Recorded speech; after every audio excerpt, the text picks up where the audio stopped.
पाकिस्तान और दुनिया भर में देखने और सुनने वालों को अतीक अहमद का सलाम। तो दोस्तों, मैंने आपके साथ एक वादा किया था कि जो 2000 केस में जो रिपोर्ट आई थी डॉक्टर साहिबा की, डॉक्टर उज़्मा साहिबा की, उसको मैं डिस्कस करूँगा किसी डॉक्टर के साथ, किसी माहिर नफ्सियात के साथ। तो फिर मैंने किया ये कि मैंने किसी से टाइम लेके, एक डॉक्टर साहिबा से टाइम लेके उसको डिस्कस किया। उस जो रिपोर्ट थी, उसके जो डिफरेंट पॉइंट्स थे, जो डॉक्टर साहब ने इस पे असेसमेंट दी थी अपनी, उसको डिस्कस किया है। तो वो जो इंटरव्यू है मैंने रिकॉर्ड कर लिया था। तो अब हम सुन लेते हैं वो सारी बात, वो रिपोर्ट जो डिस्कस की गई है, कि उसमें जो हकीकत थी वो क्या थी। तो अब चल के सुन लेते हैं, आप लोग भी सुन लें मेरे साथ ही, कि आखिरकार वो असल रिपोर्ट है क्या, जो लोग आपको बता रहे हैं वो क्या बता रहे हैं, जो असल में रिपोर्ट है वो क्या है। तो चले चलते हैं उस इंटरव्यू की तरफ। अस्सलाम वालेकुम डॉक्टर साहबा, क्या हाल है आपका? ठीक हैं आप? वालेकुम सलाम, आप कैसे हैं? जी, मैं भी ठीक हूँ, शुक्र अल्लाह ताला का। डॉक्टर साहब, आपका बहुत शुक्रिया कि आपने वक्त दिया। एक्चुअली जैसे कि मैं आपको रिपोर्ट सेंड कर चुका था, जो 2000 केस है, उसके ऊपर जो माहिर नफ्सियात की रिपोर्ट्स आई थी, जिसमें जो डॉक्टर उज़्मा है, उनकी रिपोर्ट जी, मैं आपको जी। सेंड की थी। होपफुली आपने सारी रीड कर ली होगी। एक्चुअली हुआ ये है कि काफ़ी सारे जो सहाफ़ी हज़रात हैं, या वकील हज़रात हैं, या फिर जो यूट्यूबर्स हैं, वो उसकी मेरे ख़्याल से गलत इंटरप्रिटेशन कर रहे हैं, अपने हिसाब हुँ, से हुँ। लोगों को बता रहे हैं और लोगों को मिसगाइड कर रहे हैं। इसलिए मैंने मुनासिब समझा कि मैं आपके साथ इसको कंसल्ट कर लूँ, आपके साथ इसको डिस्कस किया जाए, ताकि आप बेहतर अंदाज़ में बता सकें कि आखिरकार इस रिपोर्ट में लिखा क्या हुआ है। जी, मैंने पढ़ी है और भेजने के लिए शुक्रिया। और मैं एक कुछ कहना चाहती हूँ कि ये बहुत अनफॉर्च्यूनेट और इनसेंसिटिव है। अगर जर्नलिस्ट वकील या कोई मीडिया पर्सन इस रिपोर्ट को डिस्कस करता है, तो ये बिल्कुल अनएथिकल है, क्योंकि अगर आप ट्रेन्ड नहीं हैं, तो आपको ये बिल्कुल समझ में नहीं आएगी, आप लोगों को मिसलीड कर सकते हैं। तो ये इट्स वेरी डेंजरस। जी, बेहतर डॉक्टर साहबा। अच्छा, मुझे सारी बात समझ में आ गई है आपकी। अब करते ये हैं कि जो रिपोर्ट है इसको डिस्कस कर लेते हैं तफसील के साथ। जो उनकी असेसमेंट है डॉक्टर उज़्मा साहिबा की, हम उसके ऊपर बात करेंगे, जो उन्होंने अपनी राय का इज़हार किया वहाँ पे, कि उन्होंने क्या कहने की कोशिश की यहाँ पे, हम सिर्फ वो डिस्कस करेंगे, क्योंकि जो बाकी रिपोर्ट है ऊपर, वो रेलिवेंट इन्फॉर्मेशन नहीं है इससे मुतालिक, मतलब कि हमने डिस्कस करनी हुँ, है। हुँ। क्योंकि उसमें सारा लिखा जी, हुआ है कि वो कैसे आई, कैसे गई, वो हम उसको डिस्कस नहीं करते। जो लोगों को समझाना है वो ये समझाना है कि आखिरकार जो डॉक्टर साहबा हैं जी, उन्होंने जी, अपनी क्या राय दी है, और ये किसके हक में जा रही है, जी। हम सिर्फ ये डिस्कस करेंगे यहाँ पे। हुँ, तो हुँ। यहाँ पे जो हम सबसे पहला पॉइंट डिस्कस करेंगे वो है डायग्नोस्टिक इम्प्रेशन है, उसके बारे में आप क्या देखती हैं, आप क्या कहती हैं इसके बारे में, कि डॉक्टर साहब यहाँ पे क्या कहना चाह रही हैं? ठीक है। तो जो डॉक्टर उस्मा हैं, उन्होंने इस बच्ची को जो डायग्नोसिस दिया हुआ है पोस्ट ट्रॉमेटिक स्ट्रेस डिसऑर्डर, और बिल्कुल मुनासिब है, मैं इससे एग्री करती हूँ। मैं मुत्तफ़िक हूँ, क्योंकि उसके जो सिम्पटम्स हैं, सर्कमस्टेंसेस हैं, एनवायरनमेंट, और फिर इस पे इन्होंने बहुत सारे प्रोजेक्टिव और नॉन प्रोजेक्टिव टेस्ट भी एडमिनिस्टर किए हैं। तो वो भी सब मैंने फाइंडिंग्स पढ़ी हैं और मैं एग्री करती हूँ इस डायग्नोसिस से, नंबर 1। नंबर 2, इन्होंने इम्प्रेशन डायग्नोस्टिक इम्प्रेशन भी लिखा है कि उनकी ये ओपिनियन कैसे फ़ॉर्म हुई। उन्होंने उसमें बहुत इम्पोर्टेंट चीज़ें लिखी हैं, मैं चाहती हूँ मैं उसको पढ़ दूँ। जैसे लिखा है इन्होंने कि she is going through psychological distress and emotional turmoil due to the trauma, और फिर उन्होंने पैरेंथेसिस में लिखा होमलेसनेस। तो डॉक्टर उस्मा बिलीव करती हैं कि इसका जो ट्रॉमा है उसकी मेन रीज़न है होमलेसनेस, ठीक है?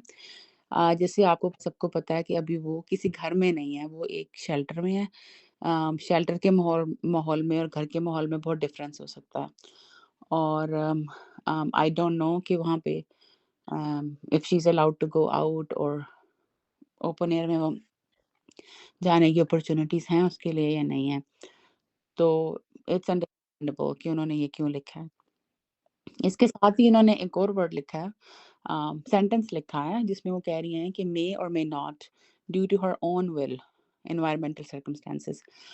अब इसमें उनका इशारा है कि जो उसने अपनी लाइफ चॉइसेस ली हैं या डिसीजंस लिए हैं, अम, उसकी वो ये नहीं कह रही कि उसकी वजह से ट्रॉमा है, वो कह रही है मे बी और मे नॉट बी।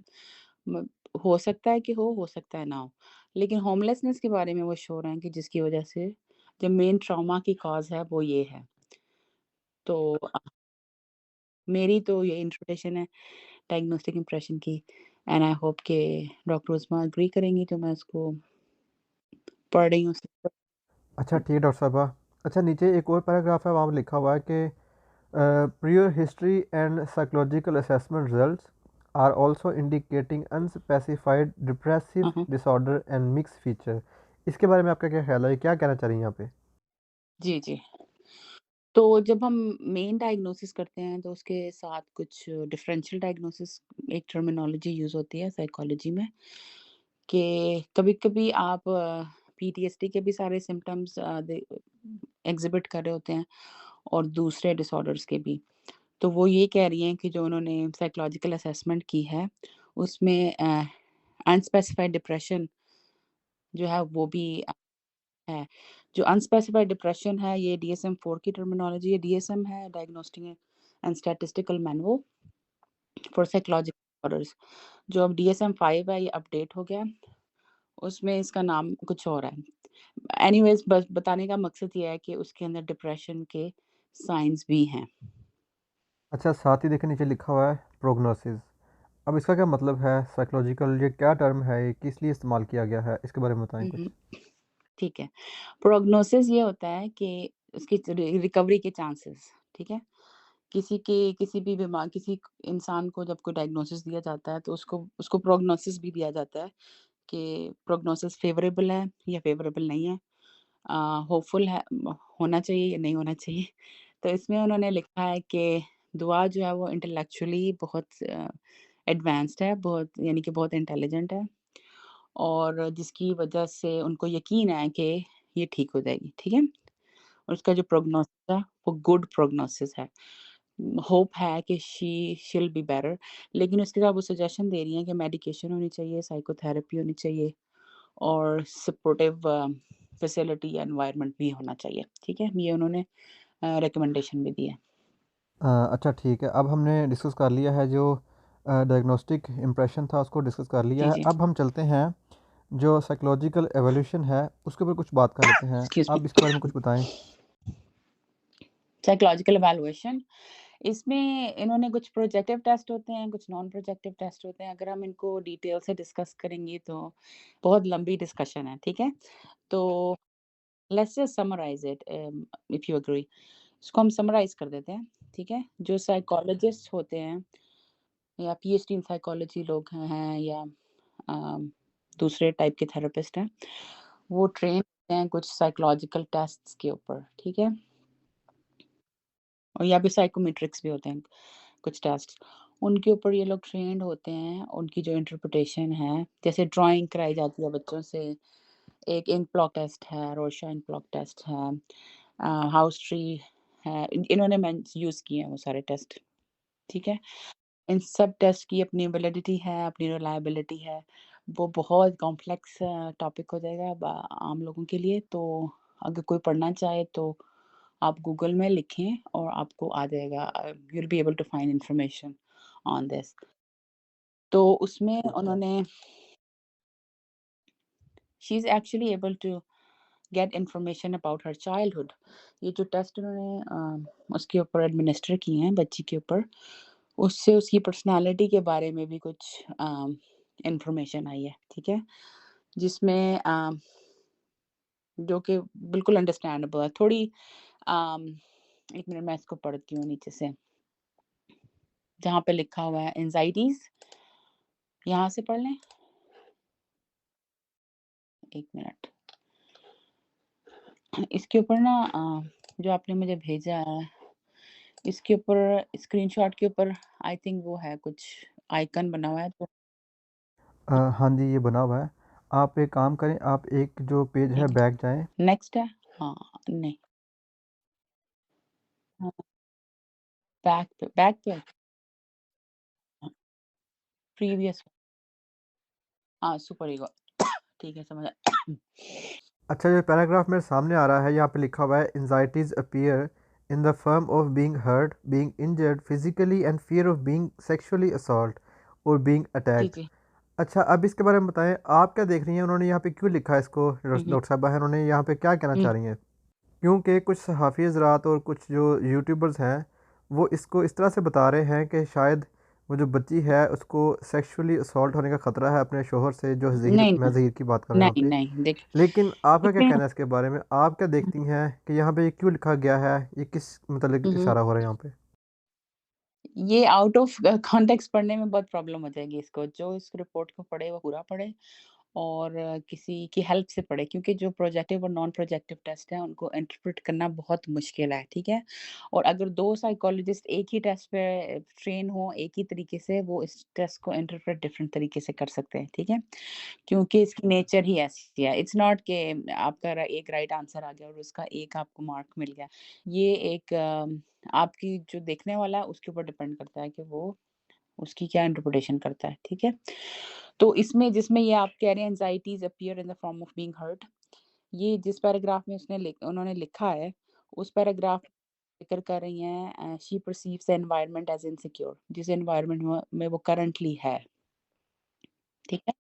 ये उस एनवायरनमेंट की वो बात हो रही है इसमें, कि जिस एनवायरनमेंट में वो है, वो उसको इनसिक्योर समझती है, उसको मिसट्रस्ट है, वो थ्रेटनिंग लगता है उसको, जहाँ पे वो अभी रह रही है, ठीक है? जो उसकी परसेप्शन है वो उसके बारे में बात की गई है, ठीक? और her perception towards figure is threatening and demanding. तो ये इसको अगर आप आउट ऑफ कॉन्टेक्स्ट पढ़ेंगे तो गलत आप इसको कर सकते हैं। अच्छा, जैसा कि मैंने पहले कहा कि कुछ लोग ये कह रहे हैं कि जो सेक्सुअली असॉल्ट होने का खतरा है, उसको डर है। हाँ, हाँ। ये बात मुझे समझ में नहीं आ रही वो क्या, क्योंकि इसको बार-बार कह रहे हैं हुँ, कि हुँ। बच्ची को डर है, शौहर से इस तरह की बातें कर रहे हैं। क्या कहती हैं आप इसके बारे में? लेट मी एक्सप्लेन अगेन क्योंकि आप भी गलत समझ रहे हैं इसको।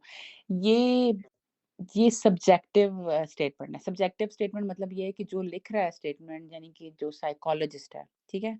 उसकी इंटरप्रिटेशन है उस टेस्ट की जो उस बच्ची ने किया है।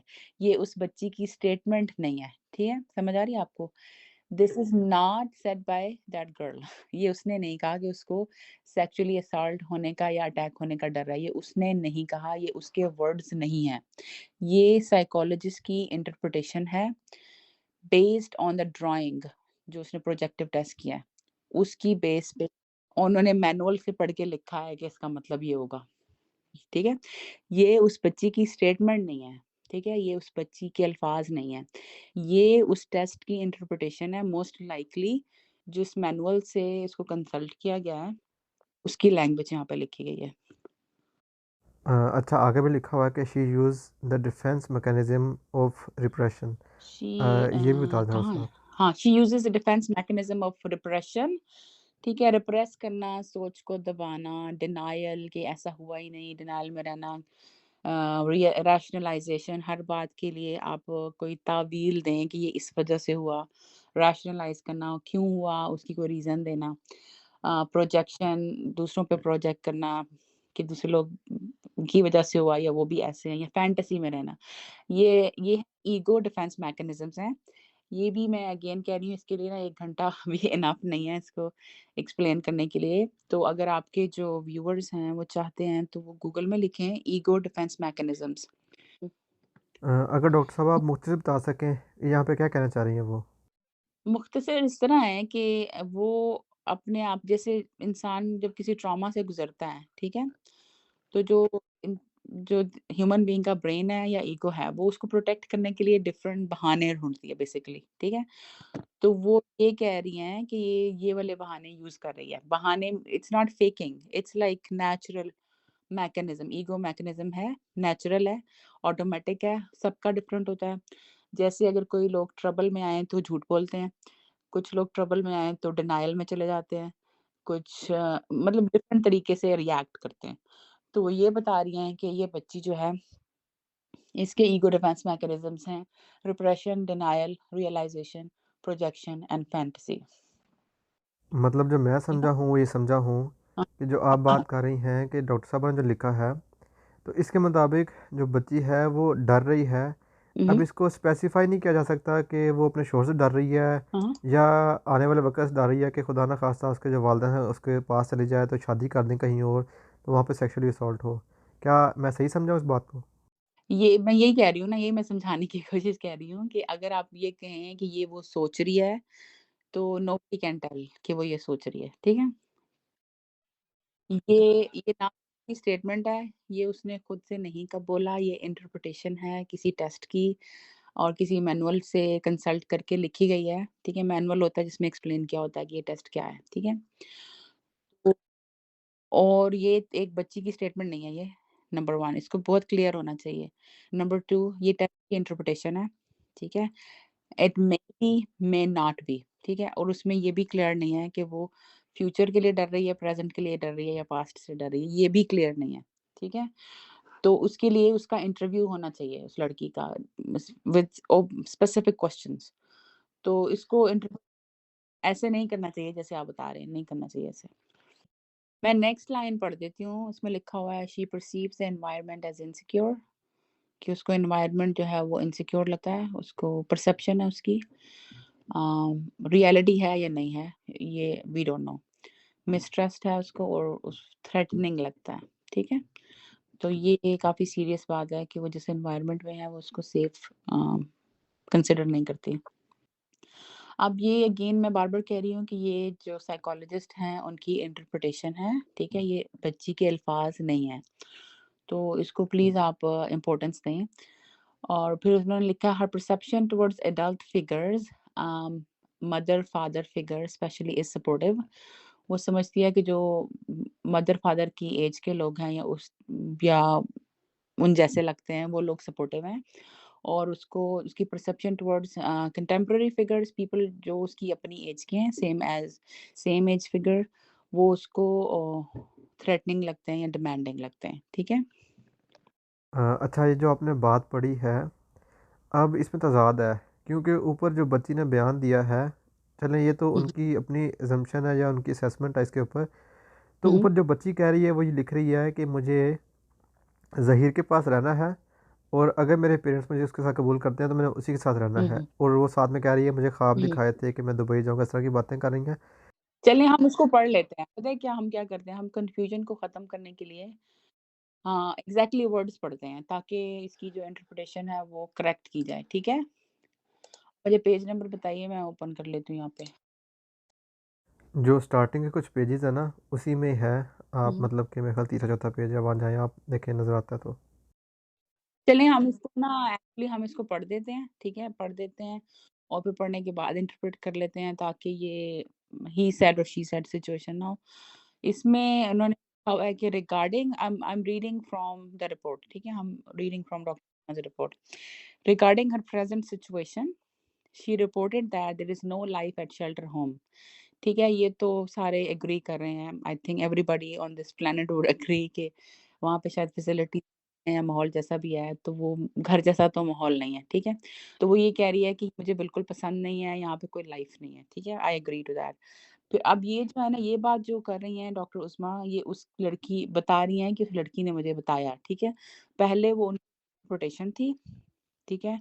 ये उसने अपने मुँह से कहा है, ये जो कहा है, उसने फिर कहा कि she wants to go back to her husband कि वो अपने हस्बैंड के पास चाहती है and also want to meet her parents और अपने पेरेंट्स को भी मिलना चाहती है, ठीक है? मोहब्बत जो है पेरेंट्स के लिए भी है और के लिए भी है। If they accept her husband यहाँ पे वो कंडीशन कर रही है कि अगर वो उसके हस्बैंड को एक्सेप्ट करेंगे पेरेंट्स तो वो पेरेंट्स से मिलेगी।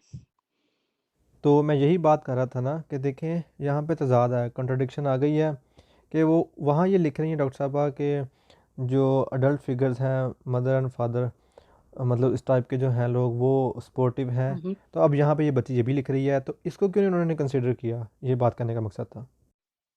ये ऐसा नहीं है कि ये भी ये ब ऐसा नहीं हो सकता। मैं आपको एग्ज़ाम्पल देती हूँ कि अगर आप रेड कलर पसंद करते हैं तो आपको ब्लैक पसंद नहीं करना चाहिए। You could have both right? आप अडल्ट्स को पसंद भी कर सकते हैं और साथ में अडल्ट्स के साथ आपका कॉन्फ्लिक्ट भी हो सकता है, ठीक है? ये एक नॉर्मल बात है। आपकी लाइफ़ में कोई फ़ेवरेट पर्सन होगा, आपको उससे इख्तिलाफ भी हो सकता है। तो ये कोई ऐसी बात नहीं है जिसको आप क्या कहें बोन ऑफ कंटेंशन बनाएँ या प्रॉब्लम बनाएँ। जो पहले हमने डिस्कस किया जिसमें वो कह रही हैं कि मदर-फादर फिगर के लोगों के साथ वो सेफ फील वो वो इंटरप्रिटेशन है, वो लड़की के वर्ड्स नहीं है, ठीक है? ये बहुत इम्पोर्टेंट है कि आप इसको कंसिडर करें। और ये वाले जो हैं ये लड़की के वर्ड्स हैं। शी वांट्स दैट वो अपने मुँह से वर्बलाइज़ कर रही है, अपने मुँह से बोल रही है कि मुझे शेल्टर होम में नहीं रहना, मुझे अपने हस्बैंड के पास जाना है और पेरेंट्स से भी मिलना है, अगर वो मेरे हस्बैंड को एक्सेप्ट करें। तो आपको नहीं लगता कि शायद इसमें कुछ इबहाम रह गए हैं, जिसकी वजह से ये कॉन्ट्रडिक्शन का शिकार हो गई है? क्या सोचती हैं आप इसके बारे में? आपका क्या कहना है इसके बारे में? नहीं, नहीं, उन्होंने बिल्कुल बहुत कॉम्प्रिहेंसिव रिपोर्ट लिखी है और उन्होंने लिखा है ये उन्होंने एंड पे जो है डायग्नोस्टिक जो इम्प्रेशन है उसको कंक्लूड किया। उन्होंने इसकी सिचुएशन को कंक्लूड नहीं किया कि बहुत इम्पोर्टेंट डिटेल है इन्होंने अपने उसमें लिखी है। तो आई थिंक ये बहुत कॉम्प्रिहेंसिव है। I am quite impressed by the report. बहुत अच्छे से डिटेल से उन्होंने लिखी है। बहुत अच्छी रिपोर्ट है। अच्छा डॉक्टर साहब, समझ बात आ गई मुझे। अच्छा, हुँ, अब हुँ। ऐसे करते हैं, वापस उसी पेज पे आ जाएँ, जहाँ से हमने स्किप करके वहाँ गए थे। इसको हम इसी तरह करते हैं कन्फ्यूजन क्योंकि जैसे आप मुझे डिस्कस कर रहे थे कि लोग इसको इंटरप्रेट करें। तो मैं सोच रही हूँ कि इसको हम पढ़ते हैं और फिर हम डिस्कस करते हैं ताकि हम इर्रेलेवेंट ना हो, रेलेवेंट इन्फॉर्मेशन को ही डिस्कस करें। इसमें लिखा हुआ है प्रोजेक्टिव एनालिसिस, ठीक है? Further indicated that she is person with inadequate perceptual habits, ठीक है? उसकी जो परसेप्शन परसेप्शन है कि आप किसी चीज़ को देखते हैं और उसको मीनिंग देते हैं, ठीक है? फॉर एग्ज़ाम्पल मेरे सामने एप्पल है, मैंने एप्पल को देखा, मेरी आँख ने उसको देखा और मेरे ब्रेन ने बताया कि ये एक एप्पल है, ठीक है? तो वो इन्फॉर्मेशन एंड सेंसेशन का जो कॉम्बिनेशन होता है उसको परसेप्शन कहते हैं, ठीक है? तो वो ये कह रही हैं कि उसमें कमी है, उसकी जो देखने की चीज़ें हैं, उसको पर्सीव करने की जो हैबिट है, उसमें थोड़ी कमी लगती है, ठीक है? She used to narrow her perception of her environment जो अपना जो एनवायरनमेंट है, उसकी जो परसेप्शन है या उसको जो वो मीनिंग देती है, वो बहुत नैरो है। नैरो मतलब ये है कि इतना ब्रॉड नहीं है, उसका एक्सपीरियंस कम है या उसको अ, क्या इसको हम क्या कह सकते हैं? बहुत टनल विज़न है, बहुत बहुत उससे देखती है उसको, बहुत लिमिटेड इन्फॉर्मेशन के साथ देखती है। In order to make it more congruent with her perception of the world और कोशिश करती है कि जो उसके दिमाग में उसकी उन्होंने फैंटेसी का वर्ड यूज़ नहीं किया, ये मेरी इंटरप्रिटेशन है, तो मैं उसको भी क्लियर बताना चाहती हूँ कि वो कह रही हैं कि जो उसके दिमाग में है ना दुनिया की परसेप्शन, उसके साथ वो दुनिया की हकीकत को मैच करने की कोशिश करती है, इवन दो कि रियलिटी शायद डिफरेंट हो, ठीक है? उसके बाद वो लिखती हैं as she is having difficulty perceiving the facts and reality present in her environment उसकी जो रियलिटी है चीज़ों की और फैक्ट्स की उसके एनवायरनमेंट में उसको करेक्टली परसीव करने में उसको प्रॉब्लम है। जैसे मैंने एप्पल की एग्ज़ाम्पल दी, एप्पल है and the apple is bad, ठीक है? उसको आप खा नहीं सकते but she is not realising that कि एप्पल तो है, लेकिन ये अ, खराब हो गया हुआ है। Make sense? कि उसकी जो परसेप्शन है उसमें थोड़ा-सा प्रॉब्लम है। सो अब नेक्स्ट हम लाइन पढ़ देते हैं जिसमें वो लिख रही हैं कि she is highly defensive and constructive, ठीक है? वो फ़ौरन से डिफेंसिव हो जाती है जैसे let's just use the Apple example कि उसके जैसे आपके हाथ में एप्पल हो, मैं कहूँ आपने कहाँ से लिया है? और आप फ़ौरन डिफेंसिव होके कहें कि मैंने चोरी नहीं किया, ठीक है? तो वो फ़ौरन से अपने आप को ना प्रोटेक्ट करने की कोशिश करती है। कंस्ट्रक्टिव है, नैरो माइंडेड या स्मॉल कह लें उस अब इतना एक्सपोज़र नहीं है, वो है, ठीक है? उसके बाद लिखती हैं कि she seems to be inflexible. ये इन्फ्लेक्सिबल मेरी ऑब्ज़र्वेशन भी है, उसको जो मैंने उसकी मीडिया प्रेज़ेंस देखी है, मुझे लगता है कि वो अपनी बात पे कायम रहेगी, फ्लेक्सिबल नहीं है, उसकी ओपिनियन को चेंज करना आसान काम नहीं है।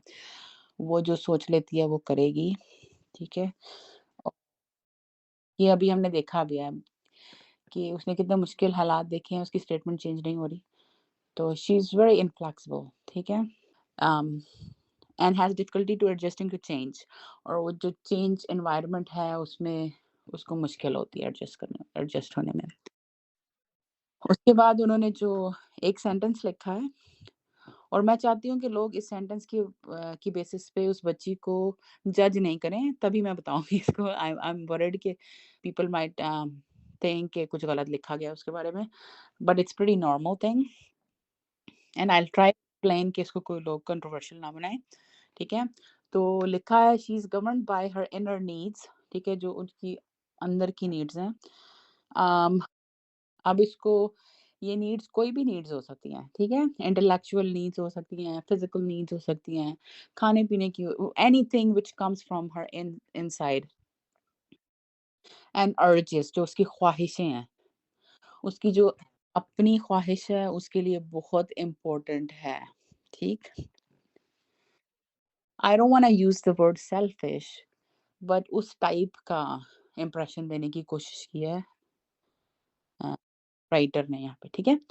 And has difficulty delaying gratification, ठीक है? उसको इंस्टेंट चाहिए। फॉर एग्ज़ाम्पल आप शॉपिंग करते हैं अमेज़न पे कोई चीज़ देखते हैं, आप फ़ौरन उसको बाय कर लेते हैं, वो इंस्टेंट ग्रैटिफिकेशन है, ठीक है? फ़ौरन-फ़ौरन आपकी ख्वाहिश फुलफ़िल होनी चाहिए, ठीक है? अब ये इसमें एक लेसन है, जो इंटरनेट है अ, मैंने सुना है कि वो इंटरनेट बहुत यूज़ करती थी, फ़ोन या वीडियो गेम्स, ठीक है? वो इंस्टेंट ग्रैटिफिकेशन है, ये चीज़ें। स्क्रीन जो है वो इंस्टेंट ग्रैटिफिकेशन है, ठीक है? जिसकी वज़ह से एडिक्शन होती है। तो और ये उसका साइड इफ़ेक्ट है, ठीक है? ये जो इंस्टेंट ग्रैटिफिकेशन है उसके अंदर, ये उसको जो अनलिमिटेड स्क्रीन टाइम या अनसुपरवाइज़्ड स्क्रीन टाइम दिया गया है, ये उसका साइड इफ़ेक्ट है, ठीक है? तो जो पेरेंट्स हैं, उनको समझना चाहिए कि जो स्क्रीन है, this could be very negative, ठीक है? स्क्रीन टाइम बहुत सुपरवाइज़्ड और बहुत लिमिटेड होना चाहिए, ठीक है? तो उसका ये है कि she has difficulty delaying gratification उसको इंस्टेंटली चाहिए, उसने सोच लिया मुझे अभी ये चीज़ चाहिए तो उसको उसी टाइम मिलनी होगी। And rarely plan towards long time को उसकी अभी लॉन्ग टाइम गोल्स नहीं है। एंड मैं उसको ब्लेम भी नहीं करती अभी she is very young to blame to be to have like long term goals. जी मुझे समझ आ गई। अब हम चलते हैं नेक्स्ट पैराग्राफ पे। तो नेक्स्ट पैराग्राफ में लिखती हैं डॉक्टर उस्मा there is a marked presence of conflicts and tensions के मार्क्ड मीन्स के बहुत प्रोमिनेंट है मामूली नहीं है, गैर मामूली तौर पे, ठीक है?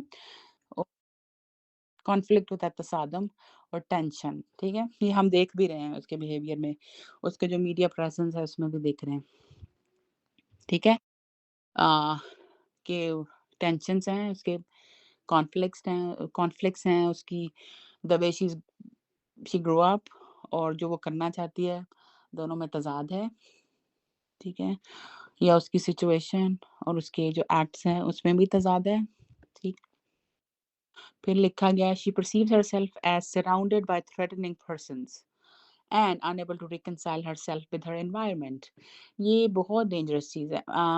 Dangerous I don't know if I use the right word. तो उसको डर लग रहा है, उसको शेल्टर होम से डर लग रहा है, ये लिखा बेसिकली कि उसका जो कह रही है कि मेरे इर्द-गिर्द का जो माहौल है या लोग हैं वो थ्रेटनिंग हैं, ठीक है? उस अभी करंट लिखा जा रहा है, शी परसीव्स ठीक है? ये नहीं कहा कि पास्ट में या फ्यूचर में, जो करंटली तो जो मुझे हुँ, समझ हुँ। में आया है, जो मैंने खुद भी इसको पढ़ा है, मुझे ये समझ में आया कि जो बच्ची है उसको डर लग रहा है, जो शेल्टर होम का एनवायरनमेंट है, उसको अपने इर्द-गिर्द से डर लगी जा रहा है कि खुदा ना ख़ास्ता मुझे यहाँ ही नुकसान ना कोई पहुँचा दे। Maybe, may not be, ठीक है? ये लेट्स जस्ट से दिस जैसे मैं उस लड़की से कभी नहीं मिली, ठीक है? तो मैं जो हूँ ये जो टेस्ट हैं और ये साइकोलॉजी में साइकोलॉजिस्ट लाइफ में बहुत कॉमन प्रैक्टिस है कि टेस्ट कोई एडमिनिस्टर करता है, उसकी इंटरप्रिटेशन कोई और करता है। तो जो मैं बोल रही हूँ मेरी ओपिनियन है एंड मोस्ट लाइकली उनका मतलब यही है कि जो अभी उनका करंट एनवायरनमेंट है वो थ्रेटनिंग है, ठीक है? उसके बाद लिखा हुआ है ड्यू टू इंटरनल पेन जो है स्टेटमेंट मेरा ख़्याल है कि स्पेसिफ़ाई किया जाना चाहिए था, ठीक है? कि internal physical pain, emotional pain, psychological pain इसकी बहुत सारी इंटरप्रिटेशन की जा सकती हैं। She has ceased to look for meaningful relationship जो उसको तकलीफ़ पहुँचाई गई है या पहुँच गई है, जो इंटरनल उसको तकलीफ़ है, अब मैं मुझे समझ आ गया कि उन्होंने क्यों वर्ड यूज़ किया। उसकी वजह से किसी पे एतबार नहीं कर रही है, वो मीनिंगफुल रिलेशनशिप दुनिया में वो ढूँढ भी नहीं रही। होपफुल नहीं है कि वो किसी पे ट्रस्ट कर सकती है या रिलेशनशिप बना सकती है, ठीक है?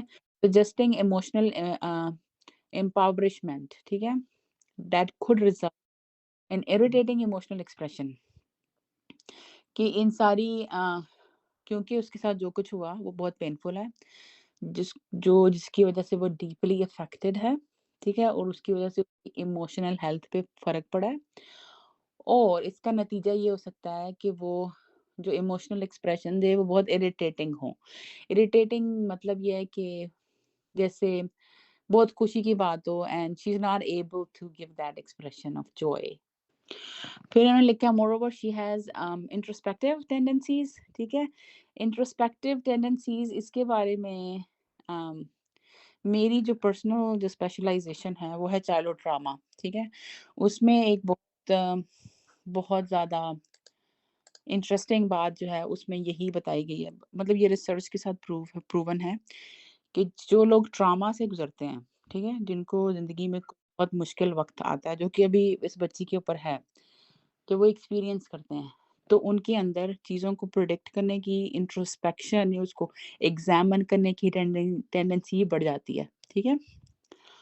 खतरे को जल्दी फ़ील कर सकते हैं, लोगों की क्या कहते हैं इंटेंशन या एक्सप्रेशन को ओवर एनालाइज़ करते हैं या उनकी ये एबिलिटी एनहांस हो जाती है, ठीक है? जो लोग ट्रॉमा से ये कॉमन फाइंडिंग है रिसर्चर्स में। An ability of for self-awareness, although she expends less efforts than needed or requires to process information adequacy, ठीक है? Although कि वो जो इन्फॉर्मेशन उसको थोड़ी-सी भी इन्फॉर्मेशन दी जाए ना उसको, तो वो उसको she makes sense out of it. So I think ये जो रोरशाइल्ड ब्लॉक टेस्ट का जो पैराग्राफ है, इसको एक्सप्लेन करने के लिए इसको टेस्ट को एक्सप्लेन करना होगा। तो अगर आपका फर्दर कोई प्लान हुआ कि हम इसको डिस्कस करें तो फिर हम डिस्कस कर सकते हैं। दैट्स जस्ट चलिए ठीक है डॉक्टर साहब, हाँ, कोई बात नहीं। क्योंकि वो फिर समझ नहीं आएगी कि हम क्या कहा जा रहा है, ठीक है? उसके बाद लिखा हुआ है हर थॉट्स, इफेक्ट्स, ठीक है? उसकी जो सोच है, उसकी जो इफेक्ट है, इमोशन है, behaviour might be poorly focused, ठीक है? ऐसे लगेगा कि वो अ, उसका फ़ोकस ठीक नहीं है, ठीक है? उसके emotion all over the place हैं, ठीक है? It is further indicated that she has capacity to deal with stress, लेकिन वो बहुत स्ट्रॉन्ग है, ठीक है? वो स्ट्रेस को हैंडल कर सकती है। उसकी स्ट्रेस को हैंडल करने की कैपेसिटी बहुत ज़्यादा है। Although at present she is not using them fully, अभी उसको वो फुली पूरी तौर पे यूज़ नहीं कर रही। रीज़न क्या है? कुड बी एनवायरनमेंट, ठीक है? My guess is environment. Hence having difficulty deal with everyday stress, उसके जो रोज़ का स्ट्रेस है, उसके लिए बहुत मुश्किल हो रहा है। पुअर गर्ल, मुझे बहुत ज़्यादा दुःख हो रहा है पढ़ते हुए। I am sad, I am genuinely very sad to read this. I am also very sorry doctor साहबा बहुत फॉर हर। बहुत है ये क्योंकि specially she is a teenager, she is so young. अच्छा जी, चलें आगे चलते हैं, जो हुँ। नेक्स्ट पैराग्राफ है वो पढ़ लेते हैं अब हम। ओके, सो आगे ये जो है ना, ये भी अगर हम पढ़ेंगे तो बहुत लंबा होगा क्योंकि ये नए टेस्ट हैं, जो डिप्रेशन इंडेक्स है, कोपिंग डेफिसिट इंडेक्स है, ये टेस्ट यूज़ किए हैं, उनकी इंटरप्रिटेशन है, उनको बताए बगैर। हाँ, डॉक्टर साहब अगर आप मुझसे बता सकें कि ये क्या कहना चाह रही हैं यहाँ पे, ये कौन से टेस्ट वगैरह हैं? ओके। इसमें यही उसको अम, दोबारा से बता रही हैं कि जितने भी टेस्ट उन्होंने डिप्रेशन का स्केल यूज़ किया, कोपिंग डेफिसिट इंडेक्स यूज़ किया, रोरशा टेस्ट यूज़ किया, उसके अकॉर्डिंगली उनको लगता है कि ये पॉसिबल पीटीएसडी है। जो उनकी फाइंडिंग है उसको ही एंडोर्स करता है। अब एक सेंटेंस एंड पे जो लिखा है बहुत सैड है, आई थिंक इस पे भी फोकस होना चाहिए। लिखा हुआ है it it also shows that she has a tendency to develop more severe impairment, ठीक है? वो बहुत मतलब ये कि सिवियर प्रॉब्लम और हो सकती है उसको, ठीक है? तो आई थिंक कि पूरी दुनिया को ना जितने भी लोग इस केस पे काम कर रहे हैं, स्टॉप एवरीथिंग एंड फोकस कर रही हूँ उसकी मेंटल हेल्थ को, ठीक है? वो एक शी इज़ वेरी यंग, उसके आगे उसकी she has full life ahead of her. It's very important कि आप बाकी सब अपनी जो है ना प्रायोरिटीज़ छोड़ दें इसकी हेल्थ पे। हुँ, अच्छा ठीक है डॉक्टर साहिबा, अब हम चलते हैं अगली अपने टॉपिक की तरफ, आई मीन जो पॉइंट है वहाँ पे, जो बिहेवियर ड्यूरिंग सेशन था, जो उस बच्ची ने उसका बिहेवियर हाँ, हाँ, था, जो उसका रवैया था, उसके ऊपर थोड़ा डिस्कस कर लेते हैं। अब बताएँ, ठीक है। यहाँ पे डॉक्टर साहबा क्या कहना चाह रही हैं? ओके, सो ये फिर पढ़ लेते हैं इसको बिहेवियर ड्यूरिंग सेशन। उसमें लिखा हुआ है कि जो डॉक्टर उस्मा ने लिखा है कि ड्यूरिंग सेशन जो फिज़िकली उन्होंने उसको देखा। I am not gonna take her name. She appeared to be unkempt, उसके बाल कंघी नहीं हुए हुए थे, ठीक है? It was noticed that she maintained eye contact with examiner although her talk was not congruent with her emotions. वो आई कॉन्टैक्ट मेंटेन करती है, ठीक है? आई कॉन्टैक्ट मेंटेन मतलब कोई उसको अम, आई कॉन्टैक्ट मेंटेन करने के बहुत सारे मतलब होते हैं कि उसको कोई डेवलपमेंटल इश्यू नहीं है, she is confident, a lot of things, ठीक है? और flat effect in initial session कि उसके फेस पे कोई एक्सप्रेशन नहीं था शुरू के सेशंस में, फ्लैट था, she couldn't tell she is happy, sad. और फिर उन्होंने कहा रेपो वाज़ एस्टेब्लिश्ड जब उनका उनसे रिलेशनशिप हो गया, बातचीत शुरू हो गई, उनको वो जानने लग गए एक-दूसरे को, ठीक है? फिर उन्होंने बताया कि उसने अपने इंटरेस्ट के बारे में बात की। उसने तकरीबन 90 मिनट में एक एक और टेस्ट की बात हो रही है, तो फिर मैं कह रही हूँ कि इसको शायद हम अगर हम डिस्कस करेंगे तो लंबा हो जाएगा क्योंकि टर्मिनोलॉजी एसपीएस लिखा हुआ है, बीजी टेस्ट हैं, एचएफडी। तो बस ये कि जो सेशन में है कि उसकी हालत ठीक नहीं थी, वो ग्रूम्ड नहीं थी, कंघी नहीं किए थे, अच्छे कपड़े नहीं पहने थे, ये लिखा हुआ उन्होंने, ठीक है? ये आपके जो लिसनर्स हैं उनको हम ये बता देते हैं कि हमने क्यों छोड़ दिया है ये जिसमें रोडशा टेस्ट का ज़िक्र है, बीजी, एसपीएस क्योंकि इन सबको इंडिविजुअली एक्सप्लेन करना होगा ये टेस्ट क्या हैं, इसलिए हमने सोचा कि हम इसको तो आप लिखें कमेंट में अगर आप चाहते हैं तो हम इसको एक्सप्लेन करते हैं। Otherwise it will create confusion. So let's go to the next paragraph in which she says mostly she talked about her family members, her parents, sibling, cousins, grandparents and her spouse Zahir. ठीक है? अच्छा जी, तो doctor साहब आपने जो हुँ, अभी statement पढ़ी है, यहाँ पे लोग कुछ यूट्यूबर, कुछ क्या? सहाफ़ी इसको कंट्रोवर्शियल बना रहे हैं, कह रहे हैं कि ज़हीर का नाम सबसे आखिर में लिया गया है इसलिए इसकी कोई अहमियत नहीं है। हुँ। इस तरह की बातें करके लोगों को बता रहे हैं, अपने से इसको ना अज़्यूम करी जा रहे हैं, लोगों को समझाए जा रहे हैं आके। तो यहाँ पे आप क्या कहेंगे इसके बारे में? यहाँ पे वो क्या कहना चाह रही हैं डॉक्टर साहिबा? नहीं, नहीं, ये इंटरेस्टिंगली इसका ताल्लुक इस बात से नहीं है कि वो किसका कितना ज़िक्र करिए, क्रोनोलॉजिकल ऑर्डर में एक्सप्लेन किया गया है, ठीक है? इस लेकिन वो तो यहाँ पे ये कह रहे हैं ना कि देखें सबसे पहले नाम ले लिया फैमिली का, पेरेंट्स का, तो वो उनके साथ जाना चाह रही है, वो इसको इस तरह नहीं, से नहीं, नहीं, इंटरप्रेट कर नहीं। रहे हैं। ये जो सेंटेंस फॉर्म किया है ना जिसने लिखा है, जिसने टाइप किया है, ये उसने लिखा है क्योंकि जब आप पैदा होते हैं सबसे पहले पेरेंट्स आते हैं, फिर सिबलिंग आते हैं, फिर कज़न है, फिर ग्रैंड पेरेंट्स हैं, फिर एंड पे ज़हीर की एंट्री हुई उसकी लाइफ में। इट डज़ नॉट मीन कि वो किसी का ज़्यादा ज़िक्र करती है और किसी का कम करती है। It doesn't mean that. जी, अच्छा ठीक है, चलिए आगे पढ़ लेते हैं अब हम।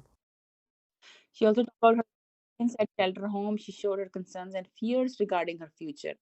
वो उसने बताया कि मुझे बहुत डर है, खतरा है अपने फ्यूचर के बारे में और परेशान है, ठीक है? She reported to safe at shelter home, उसको लगता है कि वो सेफ है। However she said that there are lack of facilities कि फैसिलिटीज़ नहीं है as she used to have at her home, ठीक है? वो होम से कंपेयर कर रही है और अब हमें ये नहीं पता कौन-सा घर, ठीक है? वी डोंट नो क्योंकि राइटर ने लिखा नहीं है कि ये उसके पेरेंट्स के घर की बात हो रही है, किसी और घर की वी डोंट नो, ठीक है? When her parents met her, she told them she needs her clothes and other things she reported. ठीक है? ये शायद पेरेंट्स ने भी कहा था उसको एंडोर्स किया गया है कि उसने अपनी नीड्स का बताया कि मुझे ये चीज़ें चाहिए। ठीक है? अच्छा, यहाँ पे फिर एक आदमी था, मैं उसको सुन रहा था, वो ये कह रहा था कि हुँ, हुँ, बच्ची ने वालिदैन से कपड़े माँगे हैं, तो इसका मतलब है कि बच्ची हुँ, अपने पेरेंट्स के साथ जाना चाहती है, तो वो उसको ऐसे इंटरप्रेट कर हाँ। रहा है यहाँ पे। आप क्या कहती हैं इसके बारे में? मैं आपको कहूँगी मोहब्बत एंड नफ़रत दोनों को नॉर्मलाइज़ करना होगा हमें, ठीक है? ये हमारी सोसाइटी में कि पता नहीं क्या हो जाएगा अगर हम पेरेंट्स से इख्तिलाफ़ कभी कभी पेरेंट्स से भी इख्तिलाफ़ हो सकता है। पेरेंट्स से मोहब्बत, नफ़रत दोनों किस्म के जज़्बात हो सकते हैं, ठीक है? तो आई वुड से कि नॉर्मल है, प्रीटी नॉर्मल थिंग टू से और कंट्रोवर्शियल नहीं है। उस लेकिन मैं वही बात कह रहा हूँ ना कि यहाँ पे उन्होंने इस चीज़ को ऐसे बताने की कोशिश की है लोगों को कि बच्ची ने डिमांड की है अपने वालिद से, तो ये तो एक नेचर है ना, ये तो मतलब ह्यूमन नेचर है कि इंसान अपने वालिदैन से मोहब्बत करता ही करता है। अब वो ये कह रहे हैं कि नहीं, जो यहाँ हुँ, पे हुँ, मोहब्बत बताई गई है, जबकि वो बार बार बच्ची ये कह रही है, अपनी स्टेटमेंट्स के अंदर भी कह रही है कि मैंने अपने शोहर के साथ रहना है, हुँ, फिर हुँ, यही हुँ, बात हुँ। करी जा रही है कि नहीं, इसने कपड़े मांगे हैं नहीं, इसलिए वो नहीं चाहती है कि अपने पेरेंट्स के साथ जाए। देखें फॉर एग्ज़ाम्पल मैं अपने पेरेंट्स के साथ नहीं रहती, लेकिन मैं उनसे प्यार करती हूँ बहुत ज़्यादा, ठीक है? तो ज़रूरी नहीं है कि आप जिसके इज़हार-ए-मोहब्बत करें, आप वहाँ रहना भी चाहें। तो इसकी ये इंटरप्रिटेशन करना कि इसका मतलब अगर उसने कपड़े माँगे इसका मतलब ही वांट्स टू गो देयर। हमारे पास इसमें कम इन्फॉर्मेशन इनसफिशिएंट इन्फॉर्मेशन है, हमें ये नहीं देनी चाहिए। वी डोंट नो, सिंपल है। अच्छा डॉक्टर साहबा, अब ये सारी रिपोर्ट डिस्कस हमने कर ली है। जी, जी। इसके बाद मेरा कुछ सवालात हैं आपसे। जो लोग इसको हाँ, हाँ। कंट्रोवर्शियल कर रहे हैं या कुछ लोग ये कह रहे हैं कि जो रिपोर्ट है, जो दवा ज़हरा है, उसके वालिदैन के हक़ हाँ, में है, और कुछ लोग ये कह रहे हैं कि जो उसका शोहर है ज़हीर हाँ, उसके हाँ। हक़ में है। आप बताएं ये रिपोर्ट है जो हुँ, हुँ। किसके हक़ में है, किसके हक़ में जा रही है रिपोर्ट? मैं अपनी पर्सनल जो है ना पर्सनल ओपिनियन और प्रोफेशनल कैपेसिटी में जितनी मेरी ट्रेनिंग हुई है उसके मुताबिक मैं बता देती हूँ कि ये किसी के फ़ेवर में नहीं है, ठीक है? ये क्वेश्चन इनएप्रोप्रिएट है, ठीक है? Um, this is life of someone who's been diagnosed with something. It's very sad to say कि ये किसी के फेवर में है, ठीक है? ये किसी के फेवर में नहीं है। इट्स अबाउट समवन्स लाइफ, ठीक है? उसके एक टीनेजर को एक इतना बड़ा बिग डायग्नोसिस है और उसकी लाइफ में इतने सारे इवेंट्स हो रहे हैं, उसकी लाइफ उसका फ्यूचर अनप्रेडिक्टेबल है, उसको पता नहीं क्या होगा और 9 चीज़ें उससे उसका कंसेंट किसी चीज़ में है, नहीं है, मुझे इसके बारे में पता भी नहीं है। तो ये कहना कि पेरेंट्स की फ़ेवर में है या दूसरा जो है दूसरी साइड उसकी फ़ेवर में है, इनसेंसिटिव होगा, बहुत इनसेंसिटिव बात है ये। बिल्कुल गलत बात है, ये किसी की फ़ेवर में नहीं है, ये इन्फॉर्मेशन है उस पर्सन के बारे में जिसकी ज़िंदगी स्टेक पे है और ये आई ओपनिंग होना चाहिए सबके लिए। Pause everything, stop everything, just focus हर मेंटल हेल्थ, ठीक है? अच्छा डॉक्टर साहबा, आप आखिर में आप क्या देखती हैं कि बच्ची को निकाला जाना चाहिए बाहर हुँ, हुँ। वहाँ से शेल्टर होम में? क्योंकि बच्ची ये भी कह हुँ, रही हुँ। है कि मैं यहाँ पे ही अपने आप को महफूज महसूस करती हूँ। अगर बाहर निकाला जाएगा तो वो कहाँ हुँ। जाएगी? आपका क्या राय है इसके बारे में? मैं जो मेरा अपना प्रोफ़ेशन है उसके मुताबिक बता देती हूँ कि उसकी मेंटल हेल्थ को फ़ोकस किया जाना चाहिए, ठीक है? उसकी रिहैबिलिटेशन पे तवज्जो दें, उस पे कोई चेक एंड बैलेंस हो।